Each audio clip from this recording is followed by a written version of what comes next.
दुख क्या है? दुख और सुख हमारी सोच का परिणाम है, हमारे मन की स्थिति है।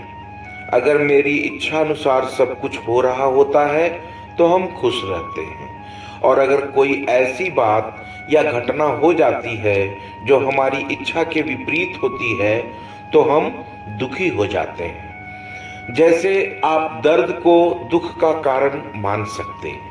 सीधी सी बात है, दर्द होगा तो दुख तो होगा ही, और यह स्वाभाविक भी है। इससे संबंधित एक घटना सुनाता हूं आपको। मेरे पहले बच्चे के जन्म के समय मेरी पत्नी कुर्जी होली फैमिली हॉस्पिटल में एडमिट थी। वो ऑपरेशन थिएटर में थी।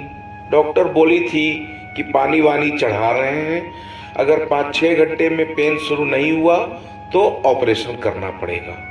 उस समय ऐसा सोचा जाता था कि कुर्जी हॉस्पिटल में नॉर्मल डिलीवरी का बहुत ज़्यादा प्रयास किया जाता है, इसीलिए हम इस हॉस्पिटल में लाए थे।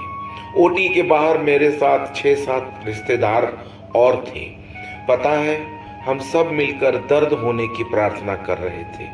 दर्द के लिए भी प्रार्थना किया जा सकता है, अजीब लगता है सुनने में, नहीं? लेकिन हम सब मिलकर दर्द होने का ही इंतजार करने लगे। जैसे जैसे समय बीतता जा रहा था, हम सबकी दिल की धड़कनें बढ़ती जा रही थी। आजकल तो ऑपरेशन से डिलीवरी होना आम बात हो गई है। उस समय लोग ऑपरेशन के नाम से ही घबरा जाते थे। हम लोग भी ऑपरेशन नहीं ही चाह रहे थे, मगर सब कुछ डॉक्टर के हाथ में था या भगवान के हाथ में। 8 घंटे बीत चुके थे। अब किसी भी समय नर्स एक फॉर्म लेकर आ सकती थी मुझसे हस्ताक्षर करवाने। मैं थोड़ा चिंतित हो गया था।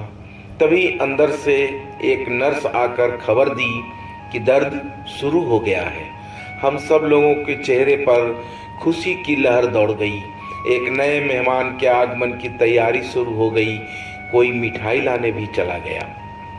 अब बताइए, दर्द में भी खुशी कैसे मिली? क्योंकि हमने अपनी सोच में ये डाल दिया कि ऑपरेशन के दर्द और आगे की परेशानियों की तुलना में ये दर्द कम है या अच्छा है। ऐसे ही किसी दर्द में हमें समझना चाहिए कि किसी और बड़े दर्द की तुलना में भगवान ने हमें ये छोटा दर्द दिया है। लेकिन भगवान खुद आकर तो बताते नहीं। लेकिन हमें विश्वास करना चाहिए कि हम भगवान के बच्चे हैं। वे हमेशा हमारा भला सोचते हैं। वे जरूर हमारे दर्द को मिनिमाइज करके हमें दिए हैं। जब हम बीमार पड़ते हैं तो कड़वी दवा भी पीनी पड़ती है, सुई भी लेना पड़ता है। कई बार तो हम खुद ही डॉक्टर से कहते हैं कि कोई सुई लिख दें ताकि जल्दी ठीक हो जाए। तो वैसे समय में सुई के दर्द को हमारा दिमाग स्वीकार कर लेता है, क्योंकि ये छोटा सा दर्द हमें आगे होने वाली कई बड़ी परेशानियों से बचाने वाला होता है। अगर हम अपनी सोच को ऐसे ही कर ले तो भगवान के द्वारा दिए गए प्रत्येक दुख को आगे आने वाली बड़ी बड़ी परेशानियों से बचने का उपाय समझने लगे तो ऐसा शायद हम कर भी लें। लेकिन इतने से दुखों का अंत नहीं होगा। क्यों? क्योंकि हमारी परेशानी अपने दुखों से उतनी नहीं है जितना कि उसी समय किसी और की खुशी से है। मैं परीक्षा में फेल कर गया, इसका दुख उतना नहीं होता है जितना कि मेरे साथी के पास कर जाने पर दुख होता है। हम तुलना कर कर के अपने आप को ज्यादा दुखी कर लेते हैं। अरे भाई, उसके साथ क्या क्या हुआ होगा ये भी तो सोचें। हो सकता है वो हमसे ज़्यादा मेहनत किया होगा, हो सकता है उसकी मेमोरी हमसे ज़्यादा तेज होगी, हो सकता है उसका गेस किया हुआ ही परीक्षा में पूछा गया होगा। तो हम दुख में बिना कारण किसी दूसरे की खुशी से, उस समय की खुशी से तुलना कर कर के दुखी होते रहते हैं। हो सकता है कि आगे आने वाले समय में किसी कंपटीशन में हम पास कर जाएं और वो फेल। मैं ये नहीं कहता कि ऐसा ही होने वाला है, लेकिन ऐसा हो तो सकता है ना। मैंने अपने एक वीडियो में एक कहानी सुनाई थी कि एक लड़के का बैंक में क्लर्क की परीक्षा में नहीं हुआ, जबकि उसके सभी साथियों का हो गया था। लेकिन अगले साल उसका उसी बैंक के पीओ में हो गया। अब वो अपने सभी मित्रों से कई साल आगे निकल गया था। अगर उसका उसी समय क्लर्क में हो गया होता तो वो पीओ नहीं बन पाता। मतलब जो हुआ अच्छा हुआ, बस ईश्वर पर विश्वास रखें और किसी से भी तुलना करना छोड़ दे बस। एक गरीब लड़का था, पुरानी चप्पल पहनकर फुटपाथ पर जा रहा था। सामने से एक दुकान से एक बच्चा निकला। उसके पैरों में एकदम नई चप्पल थी जो उसने अभी अभी दुकान से खरीदी होगी। वो लड़का दुखी होकर सोचा, काश उसके पास भी नई चप्पल होती। फिर आगे बढ़ गया। सामने से एक बच्चा चमचमाती हुई काली शूज पहनकर स्कूल जा रहा था। काश उसके पास भी इतने खूबसूरत जूते होते। वो लड़का फिर दुखी हो गया। और फिर सामने कुछ बच्चे एक बेंच पे बैठे हुए दिखे। सभी ने बेहतरीन स्पोर्ट्स शू पहन रखे थे। वो लड़का एक बार फिर दुखी हो गया। काश उसके पास भी ऐसे स्पोर्ट्स शूज होते। ऐसा ही सोचते सोचते दुखी मन से वो लड़का आगे बढ़ गया। आगे सिग्नल पर लड़का रुक गया। देखा दूसरी ओर से एक व्यक्ति बहुत मुश्किल से एक छड़ी के सहारे चला आ रहा है। उसकी एक टांग बेकार थी और दूसरी तरफ से व्हील चेयर पे एक व्यक्ति था जिसकी दोनों टांगें बेकार हो गई थी। लड़का, उसका कलेजा एकदम धक से कर गया। उसने घबरा कर नीचे अपने पैरों को देखा और चप्पल को भी।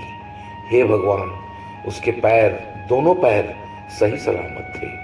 अब उसे अपनी पुरानी चप्पल भी बहुत अच्छी लग रही थी। तो ये कहानी हमें क्या सिखाती है कि हम तुलना नहीं करें, क्योंकि हमसे ज्यादा सुखी लोग हैं तो हमसे ज्यादा दुखी लोग भी दुनिया में भरे पड़े हैं। कभी हॉस्पिटल जाइए, यूं ही बिना कारण ही चले जाइए। वहां आप देखेंगे कि कितने कितने दुखों से ये संसार भरा पड़ा है। आपका दुख तो कुछ भी नहीं है बॉस। आपको लगेगा कि दुनिया में कितना गम है, मेरा गम कितना कम है। आप केवल मॉल वगैरह में लोगों को देखते हैं, बिंदास हंसते खिलखिलाते हुए, शॉपिंग करते हुए, रेस्टोरेंट में खुशियां मनाते हुए, या फिर सोशल मीडिया पे लोगों को देखते हैं जो केवल झूठी खुशी या क्षणिक खुशी की तस्वीरें डालते हैं। दुख वाली तस्वीर कौन डालेगा भला? तो हम समझते हैं कि सब लोग कितना खुश हैं। ठीक है, खुश हैं लोग, खुश होने ही तो ऐसी जगहों पे जाते हैं। लेकिन इसका मतलब ये थोड़े ही है कि उनको कोई दुख ही नहीं है। दुखी होने के एक और कारण है। हम अपने वर्तमान के दुख को अपने पिछले समय के दुखों से जोड़कर उसके ऊपर एक पर एक रखकर एक ऊंची मीनार बना देते हैं और उस छोटे से दुख को एक बड़ा दुख बना देते हैं। हमेशा मेरे साथ ऐसा ही हो जाता है, पिछली बार भी तो ऐसा ही हुआ था, वगैरह वगैरह। जैसे मैग्नीफाइंग ग्लास से देखने से छोटी चीज भी बड़ी दिखने लगती है, राई को पहाड़ जितना समझने लगते हैं। और अगर बीते दिनों का नहीं तो भविष्य में आने वाले दुखों को जोड़कर अभी के दुख को बड़ा बना देते हैं। जैसे आप कहीं बाहर घूमने का प्लान बना रहे हैं और अचानक आपके बच्चे की तबीयत खराब हो गई। आपको अपना प्रोग्राम अगले छुट्टियों तक स्थगित करना पड़ गया। लेकिन आप पहले ही कुछ खराब सोच लेंगे, देख लेना अगली बार भी ऐसा ही कुछ प्रॉब्लम आ जाएगा। मेरे साथ यही होना लिखा है। मतलब अगर हम सिर्फ वर्तमान के दुख पर कंसंट्रेट करें तो उसको शायद आसानी से सॉल्व कर लें, लेकिन हम अपने वर्तमान के छोटे से दुख को भूतकाल में घटित घटनाओं या भविष्य काल में घटने वाली घटनाओं जो शायद हो भी ना, जो शायद घटे ही नहीं, उनसे जोड़कर, मनगढ़ंत घटनाओं से जोड़कर, मतलब एकदम से खींच तान कर लंबा कर देते हैं, बड़ा कर देते हैं और बिना बात के ज़्यादा दुखी हो जाते हैं। दोस्तों, ये सब बातें जो मैंने अभी कही, ये आप सब लोग जानते हैं, पहले से ही जानते हैं, लेकिन हमारा दिमाग क्या है कि दुख में इतना ज़्यादा मायूस हो जाता है कि ये सब बातें भूल जाता है और वो दब जाती हैं।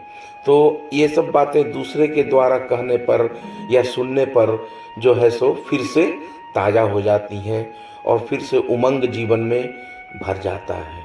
इसलिए मैं ये सब वीडियो बनाता हूँ, आप देखें।